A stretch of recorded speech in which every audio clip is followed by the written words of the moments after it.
Hello, नमस्कार, आदाब, सत श्री अकाल और अस्सलाम वालेकुम। मैं हूं मोहम्मद अहमद काज़मी, लेकर आया हूं खास प्रोग्राम आज फ्राइडे के लिए।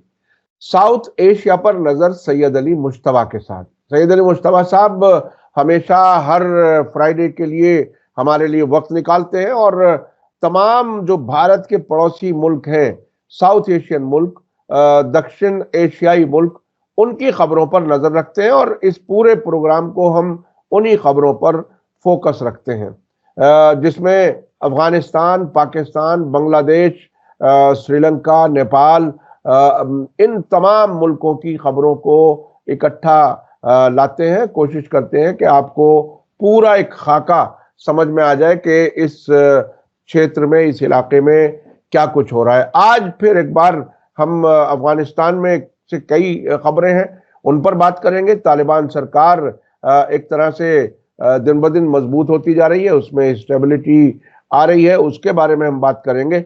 उसके अलावा पाकिस्तान में शायद इमरान खान की रिहाई की कोई तैयारी हो रही है, उससे रिलेटेड भी कई खबरें हैं, उस पर हम बात करेंगे। बांग्लादेश में बांग्लादेश की प्राइम मिनिस्टर शेख हसीना जो भारत में है, उनको अब सरकारी तौर पर कहा जा रहा है कि उन्हें वापस भेजा जाए। उनके खिलाफ जो अदालती कार्रवाइयां हैं वो होनी है, लेकिन अभी भारत उस पर कोई जवाब नहीं दे रहा है। इसी तरह से कुछ नेपाल की खबरें हैं, श्रीलंका से हैं, इन सब पर बात करेंगे। सैयद अली मुश्तबा साहब, वेलकम है आपका। मीडिया स्टार वर्ल्ड को आप वक्त दे देते हैं, उसके लिए हम शुक्रगुजार हैं। अफगानिस्तान से क्या बड़ी खबरें हैं? अफगानिस्तान और पाकिस्तान के बीच में एक बड़े टकराव की सी हालत है, वो क्या है? सबसे पहले हम उसी पर बात करते हैं। जी जी, बहुत बहुत शुक्रिया काज़मी साहब। मेरे सामीन को मेरा आदाब, सत श्री अकाल और अस्सलाम वालेकुम। आज जो है वो ये बड़ी खबर है कि पाकिस्तान ने एयर स्ट्राइक कर दिया है अपने मतलब जो उनके पख्तूनख्वा, खैबर पख्तूनख्वा जो है उससे लगा हुआ अफगानिस्तान का पख्तिया प्रोविंस है। वो पख्तिया प्रोविंस में अफगानिस्तान में तालिबान के जो वो तहरीके तालिबान पाकिस्तान जो एक संगठन है, जो कि रेडिकल ऑर्गेनाइजेशन है, जो पाकिस्तान में आकर के मतलब आतंकवाद करता है, उसके ऊपर उन्होंने अटैक कर दिया है। और अटैक जो है वो एयर स्ट्राइक किया है, बम गिराया है। और अभी जो रिपोर्ट आई है वो 48 लोगों के मरने की खबर है, जो कि काफी बड़ा नंबर है। और ये बिल्कुल लगा हुआ मतलब जो बॉर्डर एरिया है उस पर मतलब इन्होंने अटैक किया है।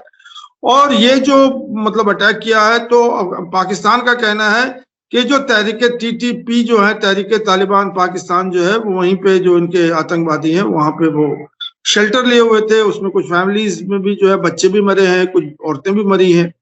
तो अब इसका आगे ये है कि अफगानिस्तान से जो उनके जो हुक्मरान हैं तालिबान के, उन्होंने कहा है कि हम इसको रिटेलिएट करेंगे, we will not take it lightly, और हम इसको जो है इसका बदला हम लेंगे। तो ये जो है ये खबर जो है हम लोग को वॉच करना होगा कि ये टेंशन जो है अफगानिस्तान और पाकिस्तान के बीच, इसका ये संकेत देता है कि सारी चीजें वो ठीक नहीं है, मतलब अफगानिस्तान और पाकिस्तान के रिलेशनशिप पे। तो ये खबर तो यही खत्म हो जाती है, लेकिन इसके साथ साथ दूसरी खबर जो जुड़ी हुई है इससे, कि ये जो एयर स्ट्राइक हुआ है, इससे 3-4 दिन पहले जो है वो पाकिस्तान के स्पेशल इनवॉय टू अफगानिस्तान, उनका नाम है मोहम्मद सादिक, वो जो हैं वो काबुल गए थे और वहां उनकी तालिबान के लीडरशिप से बहुत सारी बातें की, जिसमें पीस और सिक्योरिटी की बात थी। उसमें 3-4 मुद्दे उन्होंने जो है डिस्कस किए थे। एक तो ट्रेड एंड ट्रांजिट की जो बात होती है कि और फैसिलिटेट करें, क्योंकि अफगानिस्तान के लिए जो आउटलेट है मतलब दुनिया से जुड़ने के लिए, ट्रेड के लिए, वो वाया पाकिस्तान है या वाया ईरान है।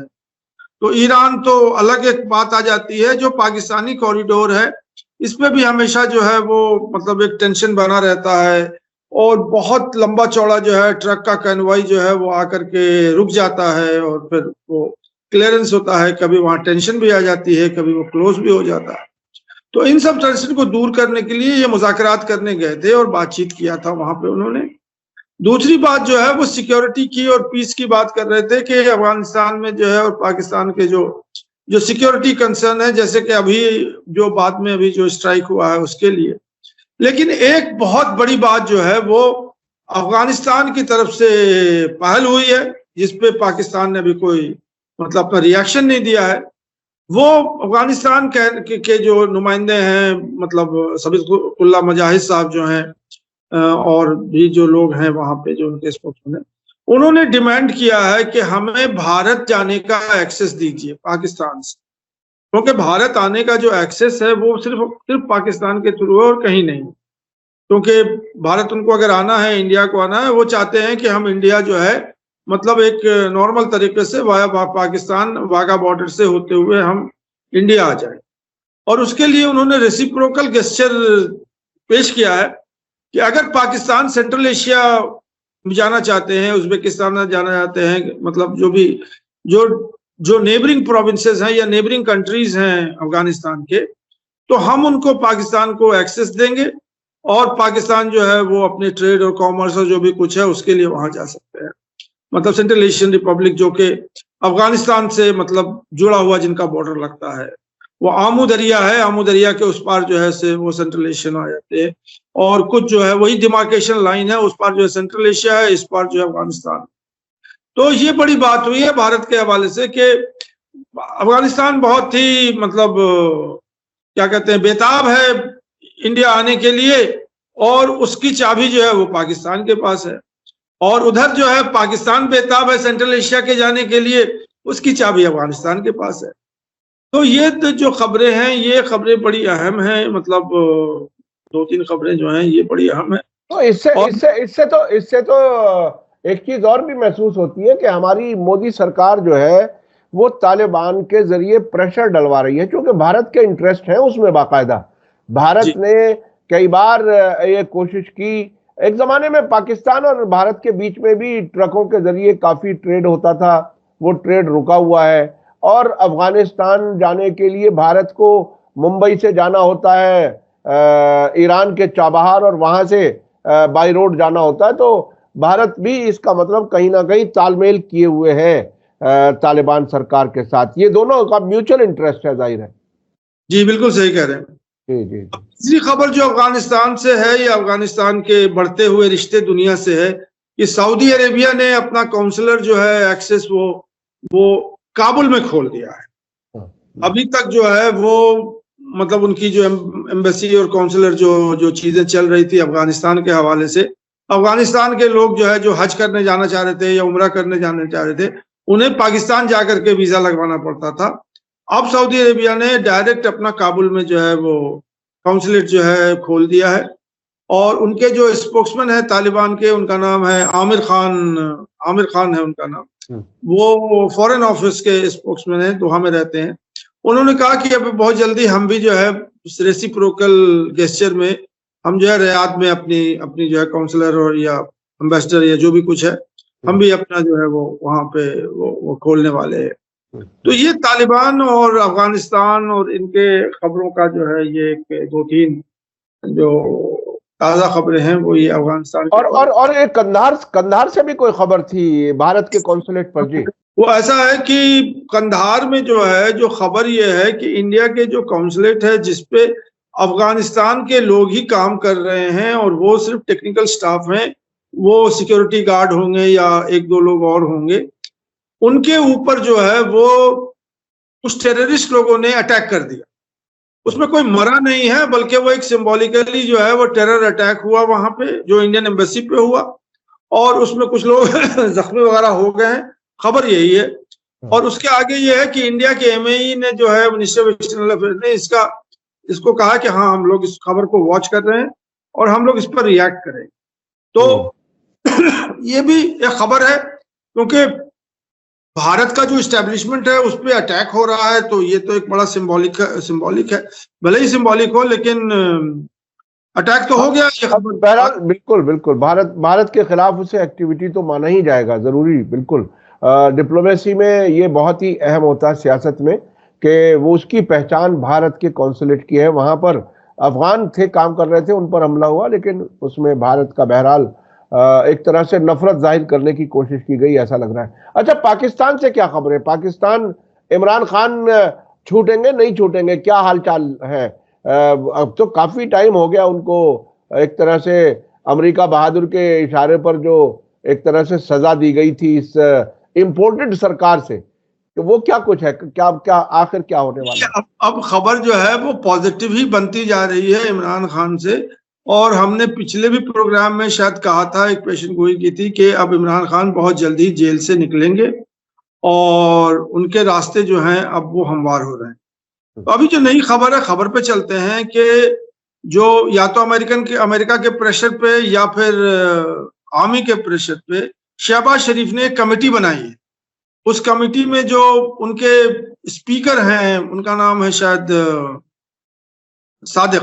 जी हाँ, जी हाँ, जी हाँ, वो उनको हेड बनाया है। और सरदार सादिक जी, उनको हेड बनाया है और भी कई लोग उसमें हैं।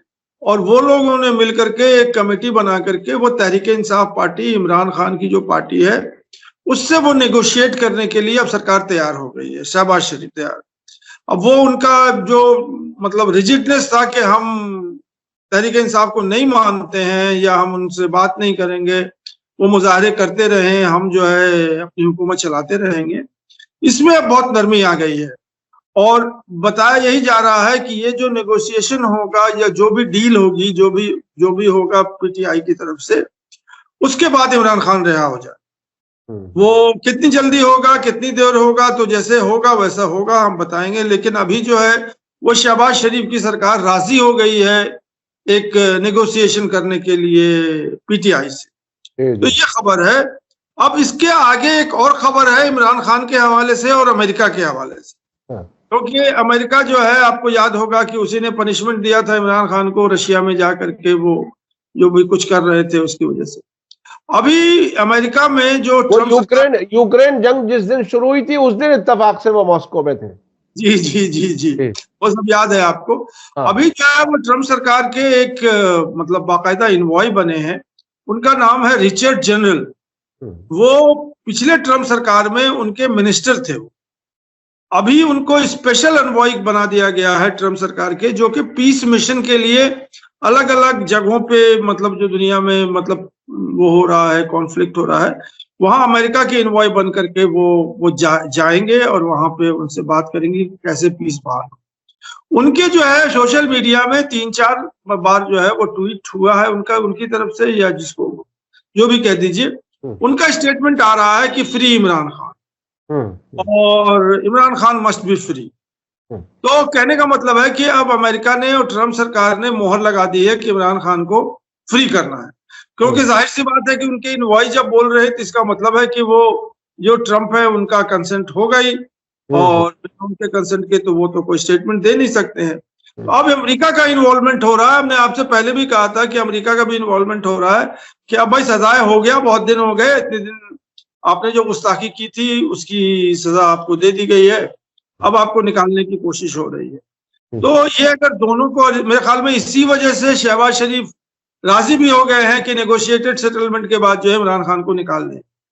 तो ये दोनों खबरें बड़ी इंपॉर्टेंट हैं पाकिस्तान के हवाले से। जी, ये लग रहा है कि इमरान खान की अब आजादी का टाइम आ रहा है और फिर शायद सियासी उथल पुथल फिर हो, चूंकि वो जब बाहर निकलेंगे तो वो इलेक्शन की डिमांड करेंगे और उनकी पब्लिक सपोर्ट अभी भी बहुत ज्यादा है। शायद वहां की हुकूमत भी ये भी दबाव और ट्रम्प बहुत ही दिलचस्प आदमी है। आमतौर पर जो तारीख जानते हैं अमेरिका और पाकिस्तान के ताल्लुक के, उसमें यह कहा जाता है कि पेंटागन का बहुत बड़ा हाथ रहा है पाकिस्तान में, और पेंटागन के रास्ते से ही पाकिस्तान की आर्मी और खुफिया एजेंसियां भी काम करती हैं। लेकिन शायद ट्रम्प अपने पेंटागन से अलग हट करके कुछ करना चाहते हैं। बहरहाल आने वाला वक्त बताएगा क्या कुछ है। अच्छा, उसके अलावा अब हमें चलना है उधर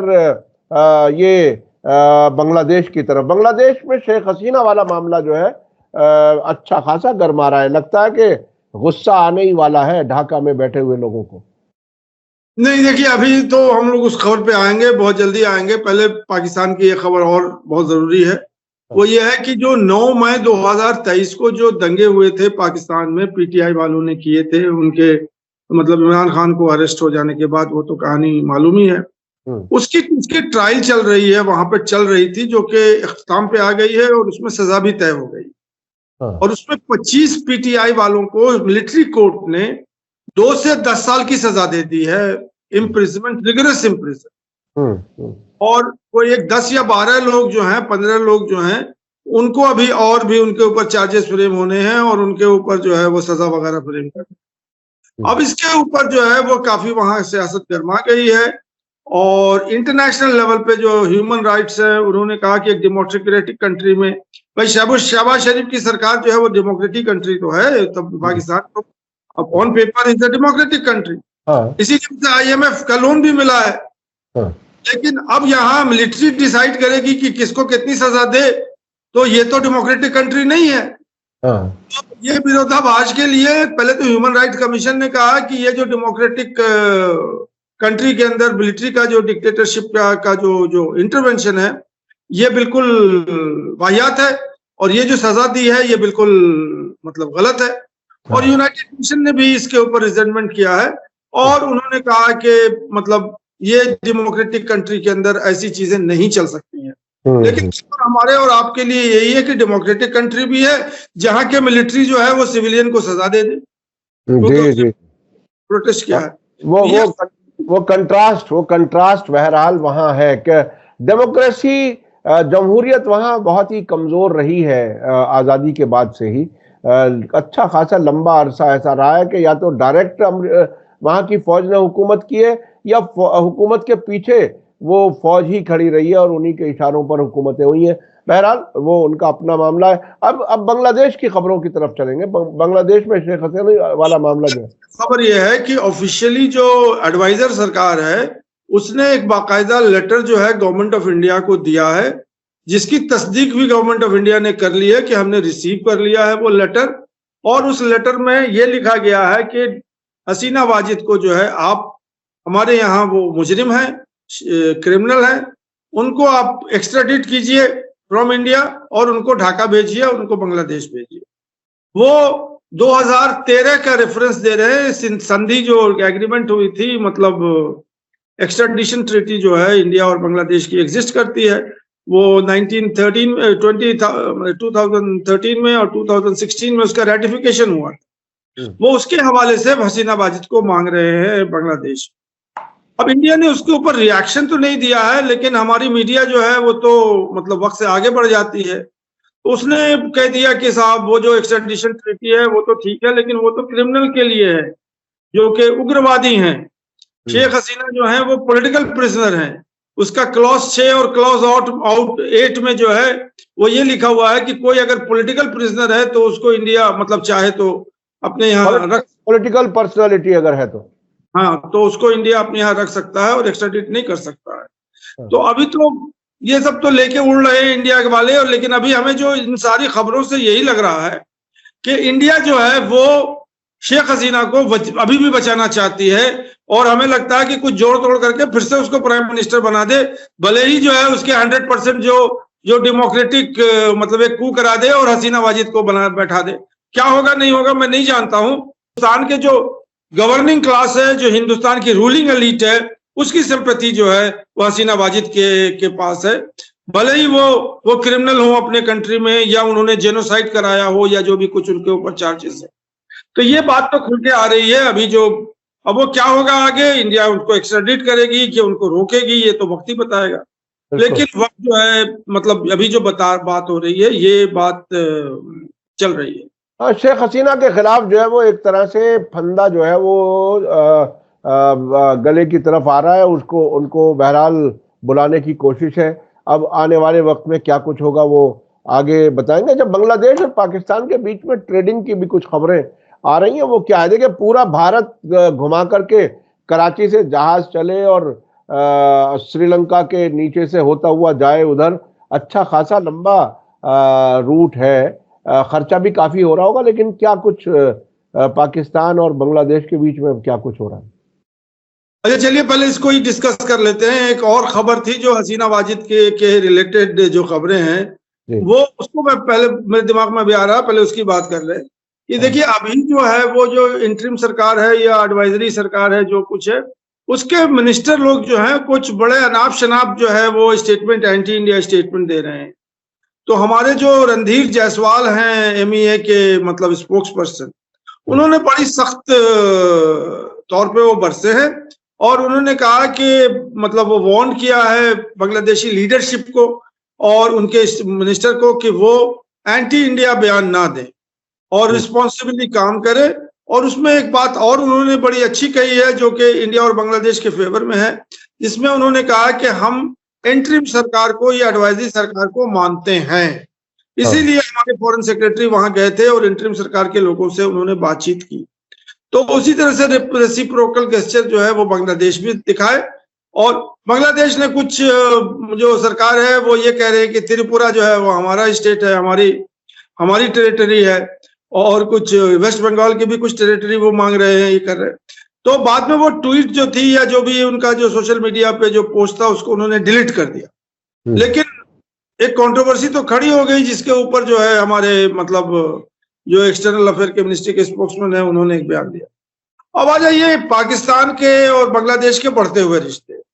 ये पोस्ट शेख हसीना वाजिद के एक नया डेवलपमेंट हो रहा है, और जो ये डेवलपमेंट हो रहा है इसमें मतलब बांग्लादेश जो है वो ज्यादा इंटरेस्ट दिखा रहा है बनिस्बत पाकिस्तान के कि वो पाकिस्तान से करीब होना चाह रहा है। और अब उन्होंने जो कार्गो शिप जो ट्रेड होता है उस कार्गो शिप से जो है वो मतलब सामान उमान जो है वो कराची पोर्ट से और मालूम नहीं कहाँ कौन से पोर्ट से जो है वो सामान जो है वो एक जहाज तो आ गया था जिसपे इंडिया ने बहुत आपत्तिजनक मतलब आपत्ति जताई थी, इंडियन मीडिया ने, इंडियन गवर्नमेंट ने नहीं। उसमें बहुत सारे सामान है जिसके अंदर ये भी था कि उनकी कोई चेकिंग नहीं होगी और जो भी सामान वहां रखा है वो यहाँ आकर के पोर्ट में, चिटागांव पोर्ट में या ढाका पोर्ट में, जो भी जहाँ पे पोर्ट है बांग्लादेश में। अब उसी हवाले से ये खबर है कि दूसरा भी जो है जहाज आ गया है और वो भी आके डॉक कर गया है और आकर के अपना सामान जो है अनलोड कर दिया है। तो अब बड़ी तेज मतलब रफ्तार से पाकिस्तान बांग्लादेश की तजारत चल पड़ी है और इस पर ऑब्जेक्शन हो रहा है इंडिया को कि ये तजारत जो है वो at the expense of India चल रहा है, क्योंकि वही गुड्स वगैरह जो वो पाकिस्तान से मंगा रहे हैं वो इंडिया से भी जा सकता था। लेकिन यूनिट सरकार से ये भी खबर आ रही है, इंडियन मतलब मीडिया की खबर है कि यूनिट सरकार प्रेशर दे रही है उनको, बांग्लादेश के जो इम्पोर्टर हैं, जो इम्पोर्ट करते हैं, कि आप जो है पाकिस्तान से ज्यादा गुड्स जो है वो मंगवाइए। तो ये बड़ी मतलब एक खबर है जो कि मतलब वॉच करने की है कि ये डेवलपमेंट कहाँ जा रहा है और कैसे पाकिस्तान और बांग्लादेश के रिश्ते हैं। अभी इसी खबरों से एक और खबर है पाकिस्तान बांग्लादेश से कि शायद मतलब जो मिलिट्री ऑफिसर्स की ट्रेनिंग होती है बांग्लादेश में वो इंडिया में होती है, खासकर देहरादून वगैरह में और भी जो इंडिया के। अब बांग्लादेश ये प्लान कर रहा है कि वो अपने मिलिट्री के ऑफिसर्स को और उनको जो है कमांडर्स को और इसको वो पाकिस्तान में ट्रेन करें और आकर के वो ट्रेनिंग लें और आकर के यहाँ मतलब बांग्लादेश में जो है वो अपना काम करें, जो कि पहले बांग्लादेश में होता था। तो ये तो इंडिया और मतलब बांग्लादेश और पाकिस्तान के रिश्तों का जो बढ़ते हुए रिश्तों का जो हवाला है। इसमें एक चीज समझ में आती है कि क्या भारत के लिए शेख हसीना की मेजबानी की कीमत कुछ ज्यादा बड़ी कीमत हमें देनी पड़ रही है, हमारे तिजारत पर भी असर पड़ रहा है और वो पूरा मुल्क ही जो है वो पाकिस्तान की तरफ, पाकिस्तान की गोद में बैठने की कोशिश कर रहा है। और ये बहुत ही सख्त फैसला है अपने आप में। पाकिस्तान से अलग होने वाला मुल्क जिसको भारत ने पूरी मदद दे करके मुल्क बनवाने में बहरहाल मदद की, उस वक्त हम तो बिल्कुल प्राइमरी क्लासेस में थे और 10 पैसे और 5 पैसे फीस के साथ भी लगा करके दिए जाते थे बसों के टिकट में और हर जगह। तो वो वापस अगर पाकिस्तान से अपने आप को कनेक्टेड महसूस कर रहा है और भारत से दूर जा रहा है, तो ये क्या शेख हसीना की मेजबानी जो है वो भारत के लिए सियासी तौर पर और बहुत महंगी पड़ने वाली है क्या?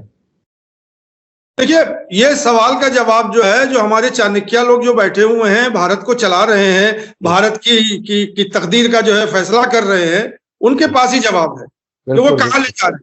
बिल्कुल। और उन्हें अगर चाणक्य की राजनीति अगर समझ में आ जाती तो चाणक्य तो यही कहता है ना, मतलब अपने जो उसकी किताब है उसके अंदर कि नेशनल इंटरेस्ट इज फर्स्ट। बिल्कुल। क्या नेशनल इंटरेस्ट कहाँ से आ रहा है ये बताइए। शेख हसीना को जो अपने गोद में बैठाए हुए हैं यहाँ मोदी साहब, वो कहाँ से नेशनल इंटरेस्ट आ रहा है? जी। मतलब गले की हड्डी बन रही है यहाँ पे आने के बाद। बिल्कुल। और देखिए, इंडिविजुअल से ज्यादा अहम मुल्क होता है, ये यकीनी तौर पर मुल्कों के जो फैसले होते हैं, लेकिन यहाँ इंडिविजुअल ताल्लुक और दोस्ती को शायद ज्यादा अहमियत दी जा रही है। अब आगे चलते हैं कि उधर क्या कुछ हो रहा है। ये बांग्लादेश एक न्यूक्लियर प्लांट लगाने की भी कोई खबरें हैं, वहां उसमें क्या कुछ है, नई क्या क्या बात है? दो खबरें और बड़ी इंपॉर्टेंट है बांग्लादेश से, वो भी मैं डिस्कस कर लेता हूं। एक खबर तो यह है कि बांग्लादेश में पीसफुल एनर्जी, बांग्लादेश जो है वो मतलब जाहिर सी बात है कि एनर्जी स्टार्व्ड मुल्क है, उनके पास इलेक्ट्रिसिटी नहीं है। तो उसके लिए जैसे इंडिया में बहुत सारे न्यूक्लियर प्लांट्स लगे हुए हैं जिनसे पीसफुली जो है एनर्जी बनाई जाती है, वो रशिया के सपोर्ट से वो सारे न्यूक्लियर प्लांट्स बनाए हुए हैं। तो बांग्लादेश ने भी रशिया के सपोर्ट से एक प्लांट बनाया है, वो एक जगह पे जहां पे वो प्लांट लगा हुआ है।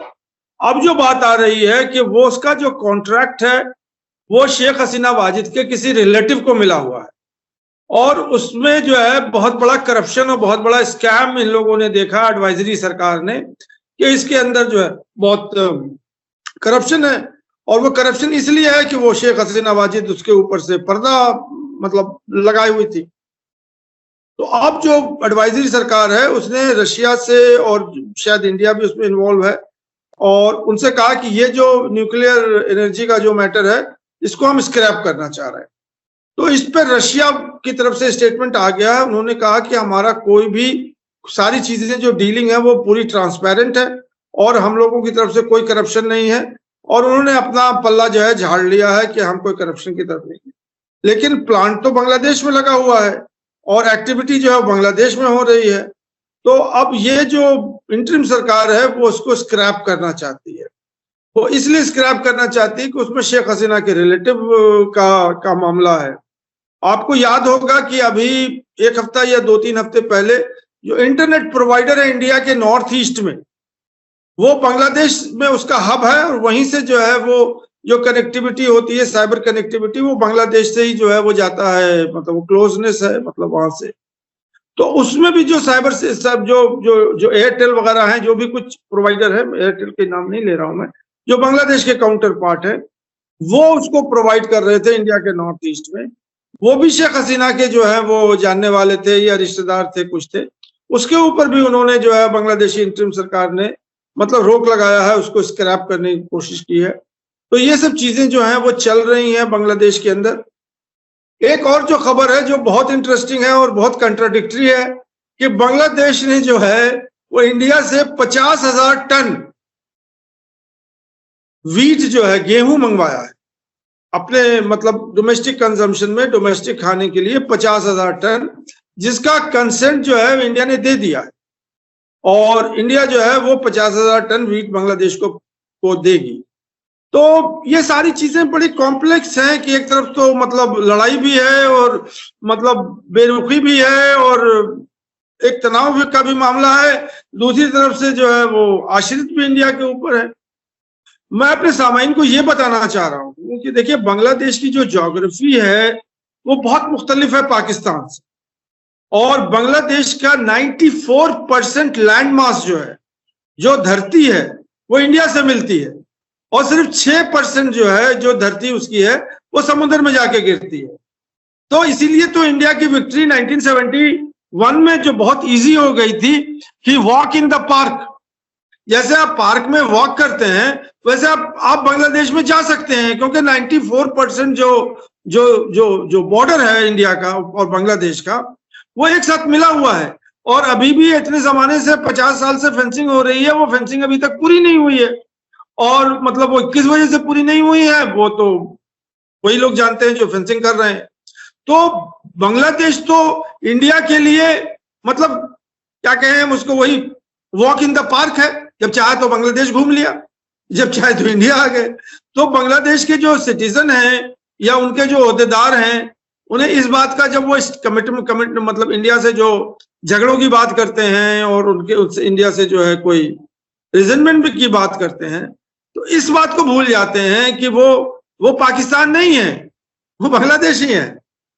यही मैं कहना चाह रहा था। और इसी वजह से वो मुल्क भी अलग हुआ था geographically, east Pakistan west Pakistan हुआ करता था, और ये अलग बहरहाल जबान की बुनियाद पर ये तहरीक चली और भारत ने साथ दिया और अलग मुल्क बना। तो जो जोग्राफियाई तौर पर भी एक दूरी है भारत बिल्कुल उससे, जैसा कि आपने बताया, साथ है 94% जमीनी बॉर्डर जो है वो भारत से मिलता है। अच्छा, आप चलते हैं नेपाल से, क्या खबरें हैं? हमारा वक्त तकरीबन खत्म हो गया। नेपाल से जो खबरें जरा मुख्तसर बता दें। छोटी खबरें हैं नेपाल और श्रीलंका की, बहुत जल्दी खत्म हो जाएगा। वो ये है कि अभी पाकिस्तानी इनवॉय जो हैं, वो नए कोई एम्बेसडर हैं, वो बाकायदा काठमांडू में अपनी उन्होंने स्थान ग्रहण किया है और उन्होंने शपथ भी लिया है।